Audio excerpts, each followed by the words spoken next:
কাজ করো, নির্ভীকভাবে এগিয়ে চলো সত্য আর ভালোবাসা নিয়ে।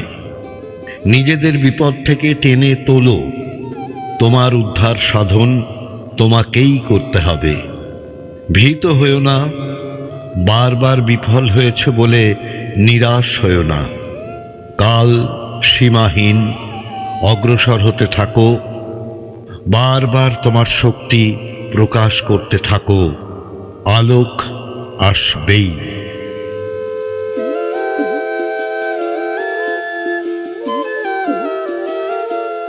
5 বছর পূর্ণ হওয়ার পর যথা নিয়মে বিলের বিদ্যারম্ভ হয়ে গেল। গুরু মহাশয় তাকে নিয়ে বড়ই বিপদে পড়লেন। কড়া ব্যবহারে মারধরে তাকে বাধ্য করতে পারতেন না। এইসব প্রণালী ছেড়ে বালককে মিষ্ট কথায় তুষ্ট করে কাজ আদায় করতে হতো। তারপর বিলেকে ভর্তি করা হলো মেট্রোপলিটন ইনস্টিটিউশন স্কুলে। সেখানে একদিকে যেমন খুশি হলো সমবয়সী সহপাঠীদের সঙ্গ পেয়ে, অন্যদিকে তেমনি অশান্তি বোধ করল তার স্বাধীনতার সংকোচে। শ্রেণীতে সকলে বসে আছে, বিলে উঠল দাঁড়িয়ে, কখনো বা ঘর থেকে বেরিয়ে গেল। ছেলে লেখাপড়ায় ভালো, কিন্তু ভালো বাড়ির ছেলের এই কি অদ্ভুত অশান্ত ব্যবহার। শাসনে কিচ্ছু হবে না তারা বুঝে নিয়েছিলেন, কিন্তু মিষ্ট কথায় আশ্চর্য ফল পেতেন।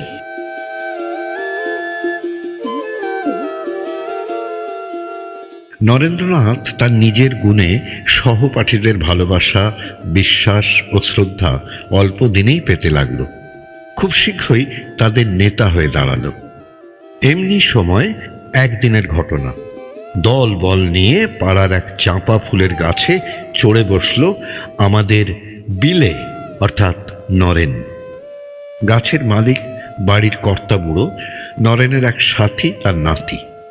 কর্তা তো অবাক, আচ্ছা দুষ্ট ছেলে তো, বলা নেই কওয়া নেই গাছে চড়ে বসলো। বুঝলেন ধমকে কিচ্ছু হবে না, ভয় দেখাতে হবে। গাছ থেকে নেমে এসো। কেন?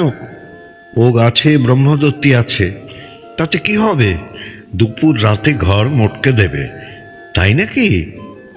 রাত্রির অন্ধকারে আবার এসে হাজির। সাথীরাও সঙ্গে এসেছে বারণ করতে। কাজ কি ভাই গাছে চড়ে? কে জানে কি হবে। ব্রহ্মদত্তির কথা আমরাও শুনেছি, যদি সত্যি হয় লোকে যা বলবে বিশ্বাস করতে হবে। নিজে দেখব না, তা ঠিক কি না? লাফিয়ে উঠল গাছের ডালে, বসে বসে দিতে লাগলো দোল। ঘাড় ঠিকই থাকলো। শিশুকালেই ভাবি বিবেকানন্দের উন্মেষ। চিরাচরিত বলেই মেনে নিতে হবে? না, কখনোই নয়। চাই প্রমাণ, চাই বিশ্বাস। আর একটু বেশি বয়সে গঙ্গার ঘাটে বিলিতি জাহাজ নোঙরে বাঁধা। দেখতে হবে জাহাজে কি আছে। ব্যাস, যেমনি চিন্তা অমনি কাজ। সঙ্গীরা বলল, ওখানে যেতে হলে ছাড়পত্র লাগবে, বড় সাহেবের সই চাই। কিন্তু নরেন ভয় পেয়ে পালাবার ছেলেই নয়। আশা গেছে যখন, দেখতেই হবে। গট গট করে লোহার সিঁড়ি বেয়ে উঠে গেল উপরে। সামনে একটি কামরায় বসে আছে এক লাল মুখ। ঢুকলো নরেন পর্দা সরিয়ে। সাহেব ছোট ছেলের হাতে কাগজ দেখে বিস্মিত। জাহাজ দেখবার অনুমতি সই হয়ে গেল। নরেন্দ্রনাথ ছোটবেলা থেকেই ভয় কাকে বলে জানত না। বয়স যখন মাত্র 6 বছর, এক অসীম সাহসের কাজ করেছিল। কয়েকজন সঙ্গী নিয়ে চড়কের মেলা থেকে ফিরছে, হাতে কতগুলি মাটির মূর্তি মহাদেবের। এমন সময় একটি ছোট্ট ছেলে দল ছাড়া হয়ে ফুটপাত থেকে রাস্তায় পড়ল একেবারে এক দৌড়নো ঘোড়ার গাড়ির সামনে। গেল গেল গেল গেল রব উঠল, কিন্তু কেউ সাহস করে এগুচ্ছে না। তিল মাত্র দেরি না করে মহাদেবের মূর্তিগুলি বগলে রেখে একরকম ঘোড়ার পায়ের তলা থেকে ছেলেটিকে টেনে নিয়ে এলো নরেন্দ্রনাথ। ধন্য ধন্য, সাড়া পড়ে গেল সব জায়গায়। সব শুনে মার চোখে জল এলো। বললেন, সবসময় এরকম মানুষের মতো কাজ করিস বাবা। 14 বছর বয়সে নরেন্দ্রনাথের হলো পেটের অসুখ। অস্থি চর্মসার হলো ছেলে। তার বাবা বিশ্বনাথবাবু তখন বিশেষ কাজের জন্য রায়পুরে ছিলেন, বাংলাদেশে নয়, মধ্যপ্রদেশে। রায়পুরের জল হাওয়া স্বাস্থ্যকর। নরেন্দ্রকে নিজের কাছে নিয়ে এলেন। সেটা 1877 সাল। তখনও রায়পুর পর্যন্ত রেলের ব্যবস্থা হয়নি। এলাহাবাদ ও জব্বলপুর হয়ে নাগপুর পর্যন্ত রেলে, তারপর প্রায় 15 দিন গরুর গাড়িতে গেলে তবে রায়পুর। এই দীর্ঘ পথভ্রমণে, বিশেষত পাহাড়ের মাঝ দিয়ে রায়পুর যাওয়ার পথে, বিশ্ব প্রকৃতির অনন্ত রূপের ভাণ্ডার তার চোখের সামনে প্রথম দেখা দিল। নরেন্দ্রনাথের তরুণ মনে দেশ ও মাতৃকার বিচিত্র মূর্তি তার উপর যেন এক ইন্দ্রজাল বিস্তার করল। এই ভ্রমণের প্রভাবের কথা পরে গুরু ভাইদের সামনে গদগদভাবে বলতে শোনা গেছে নরেন্দ্রনাথকে। রায়পুরে যাওয়ার সময় নরেন্দ্রনাথের নানা বিষয় শিক্ষা লাভ হয়। সেখানে তখন স্কুল ছিল না। বিশ্বনাথবাবু নিজেই ছেলেকে শিক্ষা দিতে লাগলেন।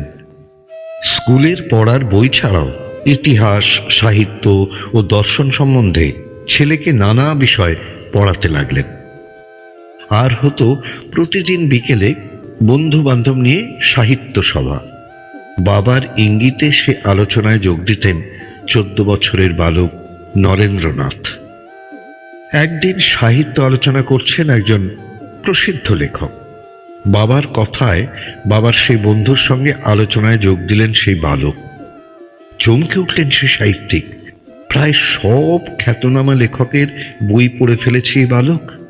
বিস্ময় ও আনন্দে বলে উঠলেন, বাবা, তুমি নিশ্চিত একদিন বাংলা ভাষার গৌরবকে অনেকটা বাড়িয়ে তুলবে।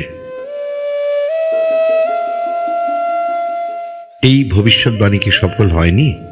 হয়েছে বইকি। বর্তমান ভারত, ভাববার কথা, প্রাচ্য, পাশ্চাত্য, পরিব্রাজক, এগুলো কে লিখেছিলেন? হ্যাঁ, স্বামী বিবেকানন্দ। এভাবে কাটল দুটি বছর। এ 2 বছর বাবার কাছে কি শুধু বহু জ্ঞান লাভ করেছিলেন নরেন্দ্রনাথ? তার দৃঢ় স্বভাবের ছাপও পড়েছিল এই কিশোরের হৃদয়ে। তেজস্বিতা, পরদুঃখ কাতরতা, বিপদে ধৈর্য, সুখে দুঃখে সমানভাবে কাজ করে যাওয়া। নরেন এসব শিখেছিল মহৎ প্রাণ বিশ্বনাথবাবুর কাছেই। কিন্তু শুধু পিতার কাছে নয়, নরেন্দ্রনাথের চরিত্রে যা কিছু সুন্দর, যা কিছু মহৎ, তার বেশিরভাগই সে পেয়েছিল তার জননী ভুবনেশ্বরীর কাছে। তিনি ছিলেন সিংহিনী, তাই তার গর্ভে এসেছিল নরেন্দ্রনাথের মতো পুরুষ সিংহ। বাইরে ছিল তার নারী সুলভ কোমলতা, কিন্তু তার অন্তরালে ছিল অসামান্য দৃঢ়তা, যা সদাই অন্যায়, অসত্য ও অবিচারের বিরুদ্ধে মাথা উঁচু করে দাঁড়াত।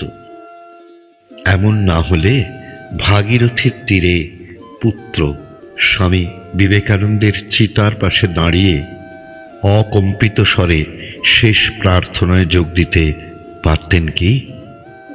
ভুবন বিজয়ী পুত্রের দেহত্যাগের পর 1911 সাল পর্যন্ত, অর্থাৎ 9 বছর বেঁচে ছিলেন এই মহান মহীয়সী নারী।